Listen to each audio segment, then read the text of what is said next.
Broadcasting live from Radio Row in Phoenix in advance of the big game coming up. Our broadcast is presented by Mitsubishi Electric, Brent Doherty, Don Davenport, and Ron Slay. And we've got a very illustrious guest at the table today wearing his gold jacket, College Football Hall of Famer, NFL Football Hall of Famer, among other things. Carl Eller, one of the greatest of all time, joins us now. Carl, what's up? How are you? Oh, I'm good. Really good to be here in the good weather and with the Pork Rinds Appreciation Day coming up with the Super Bowl. So I'm having a great time. PorkRindAppreciationDay.com for people that want more information. Southern Recipe, small batch, 14th annual Pork Rind Appreciation Day. So in Minnesota, do pork rinds keep you warm? Is that what happens? Yeah.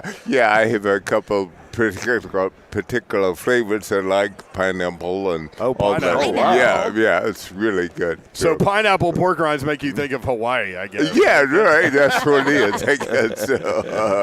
Okay. I love it. So you played college football in Minnesota. You played for the Vikings. As a defensive lineman with the hand-to-hand combat, like I mentioned the cold weather, like how much did that affect you? Like what kind of challenge was that?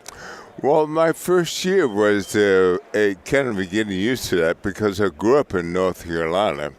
And I went to Minnesota. I said, well, I wanted to get as far away from North Carolina as I could. And I certainly did. That was my scholarship. I see one of my compatriots over there. I'm sorry he did first, but Earl Campbell is over there. Oh, yeah. He's coming up, and him and a couple other guys. But anyway, back to pork rinds. Yeah. Did you ever grab Earl Campbell's jersey and they just rip apart? Very rarely. Yeah, you did that guy. Yeah. Earl purple people eat.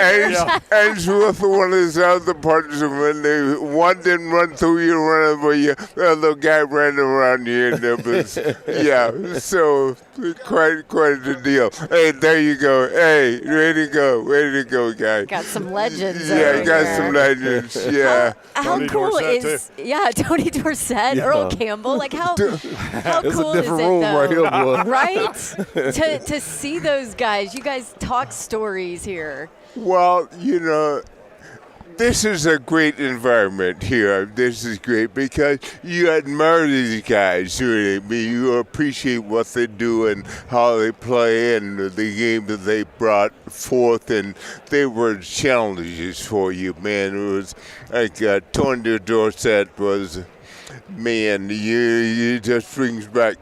I'd rather say nightmares, but you say, man, I'm God. You ain't got to stay still right now. Yeah, right. Okay, I'm glad we're right here, Tread light right here. Yeah. That's fun. It brings back great memories. That's what the Super Bowl for us is all about, really. Seeing the guys you played against and the guys I say you didn't hate them, but man, you would get all tied up and bent up for those guys. Man, I got to be ready, know.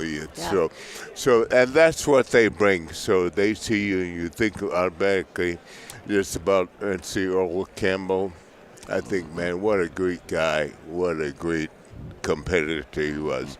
And that's what you appreciate. That's what you, I think, and then if I'll play, particularly the guys at the level that they were, what they brought to the game, that's what it means, really.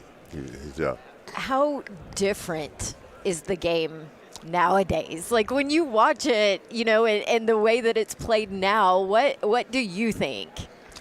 Well, what I think, the game is not so different on the front four lines, maybe the little lineups a little bit differently, but the game has really changed, and I'm impressed. I don't want to promote Jefferson, even though he doesn't really need it, but I think he's a good player with the Vikings, a rookie guy. He plays like an old player that I would have played with. He goes up for the ball. He can take a hit as a wide receiver. Yeah. He can take a hit too, you know. Yep. And so that's what you look for. But the fact that they give up their whole body, I mean, they don't try and protect themselves. They go for the ball. They're way out here, and you see him with the arms stretched out, or he'll do this and go for the ball. You say, man, you can get hurt. You leave all this right here Leave open. all this- yeah. And they have no pity on you. I guarantee you, the defensive backs have no pity, no sympathy. And that's what I'm encouraged by. It's the receiving, I think, is where you see the big difference, because you really can't hit those guys, or you can't. The defenders can't cover them as well as they used to. They can't do certain things. But still, that's really opened up the game, I think, a lot. Let me ask you this. We're talking about the game and how it evolves. You've been an ambassador of the game, especially for African Americans, and being able to watch. And now you fist bumping Earl Campbell, and you 6'6", you run around with Too Tall Jones and guys like this. It ain't guys like you putting your hand in the dirt. Ain't guys like Earl Campbell, big backs running around too many more times now with the game evolving. How happy are you to see where it is, especially for African Americans? You got 2 black quarterbacks in the Super Bowl, GMs now being accepted. Where are you now with it? Well, I would say this. It's like I'm a really big proponent of athletes in general, particularly football players. And I would hate, because in the locker room you are a team and stuff like that. Right. And you don't like to bring up or bring out the disadvantages or the differences, or because when you get in the huddle, you got to play together. Regardless. But the game itself, if you look at the game, anybody can tell you that the game is different today, because in the Super Bowl you got 2 black African-American quarterbacks, which used to be essentials of the game. Right. Ironically, when I showed the Vikings, there was a Minnesota Vikings only had Jim Marshall was a starter, and the 60-minute starter. So it's grown from that. I was kind of the second one that joined him on the defensive line.